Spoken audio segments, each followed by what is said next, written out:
Խորհրդարանական ընդդիմությունը, որի բառամթերքում քաղաքական եզրույթներից ու տերմիններից առավել գերակշռում են օրվա իշխանության հասցեին ամենատարբեր պիտակները, ասենք օրինակ դավաճան, ազգակործան, երկիր հանձնող, հող տվող, վերջին օրերին փոխել է խոսույթը, փոխվել են նաև նրանց պահանջները։ Եթե նախկինում օրվա իշխանությանը մեղադրում էին այսպես ասած երկրի գլխին պատերազմներ ու արհավիրքներ բերելու համար, այժմ մեղադրում են խաղաղության պայմանագրի տեքստը համաձայնեցնելու եւ կամ խաղաղությանը մոտենալու համար։ Բանն այն է, որ իրեն արմատական ընդդիմության առաջամարտիկ համարող Հայաստան խմբակցության падգամավոր Լևոն Քոչարյանը խաղաղության համաձայնագրի տեքստի համաձայնեցումից հետո մեկ շաբաթ մտածելով եկել է այն եզրակացության, որ ադրբեջանական կողմը ըստ էության ճիշտ է, այն է, որ սա ոչ թե պայմանագիր է, այլ համաձայնագիր, ինչը ոչ պարտադիր բնույթ ունեցող փաստաթուղթ է եւ որ չունի իրավական ուժ, իսկ դրա խախտելը իրավական հետևանքներ չի առաջացնում։ Հանուն Հանրապետության կուսակցության արտաքին գործերի քարտուղար Արնոլդ Բլեյանը հայկական ժամանակի հետ զրույցում ասում է. Լևոն Քոչարյանը ծիծաղաշարժ հայտարարություն է արել, սակայն պետք է նկատել, որ իրենց ոչ թե հետաքրքրում է, թե ինչ կետերի շուրջ է համաձայնությունը, որոնք են ռիսկերը, որոնք են հնարավորությունները, այլ կարևոր է, որ խաղաղություն չլինի Հայաստանի ու Ադրբեջանի միջև։ Ինչպես որ Իլհամ Ալիևը չի տենչում խաղաղություն, այնպես էլ այս ընդդիմությունը եւ իրենց ատարող տարատեսակ քաղաքական գործիչները, հասարակական գործիչները, փորձագետները,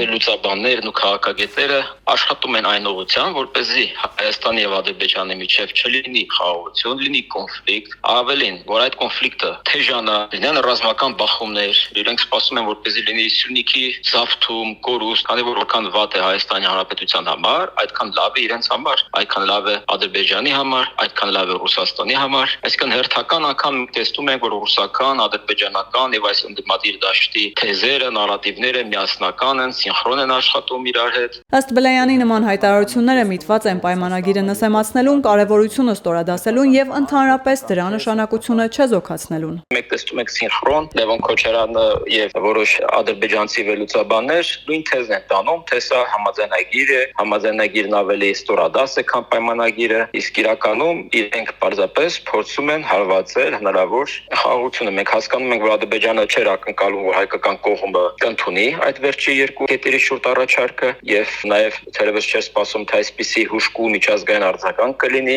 ընդ որում դրական միջազգային արձագանք, ընդ որում նույնիսկ թուրքական կողմից մենք ունենք նմանատիպ արձագանք եւ հետեւաբար իրենք հիմա փորձում են հասկանալ, թե ինչպես կարող են սա հնարավոր չդարձնեն եւ այդ ուղղությամբ իրենք շատ սինխրոն աշխատում են տեղի ընդդիմության հետ եւ այստեղ հարց կա մեր ազգային անվտանգությանը, թե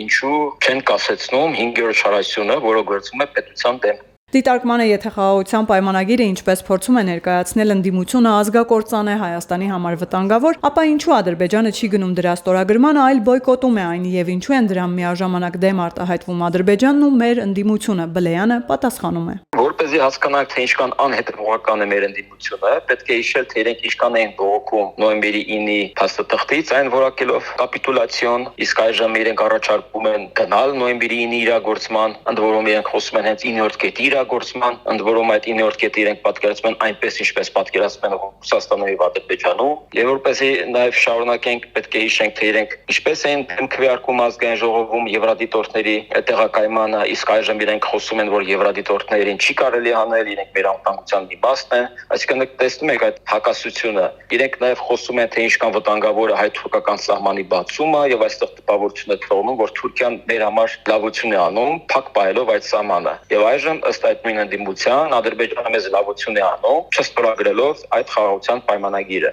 Իհարկե դա անդրամաբանական է։ Եվ իհարկե մենք պետք է հասկանանք, որ խաղաղության պայմանագրից ավելի շատ շահում է Հայաստանը, քան Իլհամ Ալիևի վարչակազմ, Իլհամ Ալիևի ռեժիմը։ Դա է պատճառը, որ ինքը չի գնում ստորագրման։ Խաղաղության պայմանագիրը ըստ Բլեյանի կստորագրվի այն դեպքում, եթե Իլհամ Ալիևի համար չստորագրելը դառնա խնդրահարույց եւ շատ կարեւոր է, որ Միացյալ Նահանգները գործուն աջակցություն ցուցաբերի դրան, քանի որ կան նաեւ տնտեսական շահեր, միջին միջանցկացվածը, որում շահագրգռված է ԱՄՆ-ն։ Իսկ թե ինչ է ենթադրում այս պայմանագիրը եւ ինչ կտա այն հայկական կողմին ստորագրվելու պարագայում, զրուցակիցը մանրամասնում է։